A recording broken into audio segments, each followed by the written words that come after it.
గురించి మాకు కొన్ని వివరాలు చెప్తారా? ఓన్ విలేజ్ వచ్చేసి వర్ధమాన్కోట మేడం. వర్ధమాన్కోట ఇది సూర్యాపేట డిస్ట్రిక్ట్ కిందకి వస్తుంది ఇప్పుడు ప్రజెంట్. 2004లో మమ్మీ చనిపోయారు. చిన్నప్పుడు నేను 3-4 years ఉన్నప్పుడు చనిపోయారు అనమాట. సో దాని తర్వాత విక్టోరియా మెమోరియల్లో అది కూడా అంటే రెసిడెన్షియల్ ఆర్ఫనేజ్ సంబంధించింది. అందులో జాయిన్ అయ్యాను. 10 years స్కూలింగ్ మొత్తం అక్కడ కొత్తపేటలో గడిచిపోయింది. మీ అమ్మగారి తరఫున చుట్టాలు ఎవరు లేరండి? మా అమ్మ వాళ్ళు అందరు ఉన్నారు కానీ డిస్ప్యూట్స్ వల్ల మమ్మల్ని సరిగా పడుచుకోవడం జరగలేదన్నమాట. అయ్యో.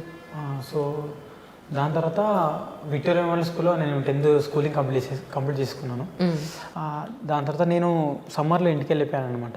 ఇక ఫర్దర్ ఎట్లా చదువుకోవాలి, ఎడ్యుకేషన్ కంప్లీట్ చేయాలి. నేను ఫ్యామిలీ పైన కొంచెం ఫినాన్షియల్ ఐఎమ్ నాట్ గుడ్. మా ఫాదర్ కూడా హెల్త్ పరంగా లేడు, కొంచెం హ్యాండ్ సరిగా పనిచేయదు, మోకాలు నొప్పులు ఉంటాయి మొత్తం. సో సరిగా వర్క్ కూడా చేయలేడు. ఇక నేను ఎట్లా చేసి స్టడీ చేయాలి, కంప్లీట్ చేసుకోవాలని చెప్పేసి స్కూల్కి వచ్చి ఉండే సర్టిఫికేట్స్ కోసం మా ఫ్రెండ్స్ త్రూ ఆర్ఫనైజ్లో అనాథ విద్యార్థి గృహంలో జాయిన్ అయ్యాను అనమాట.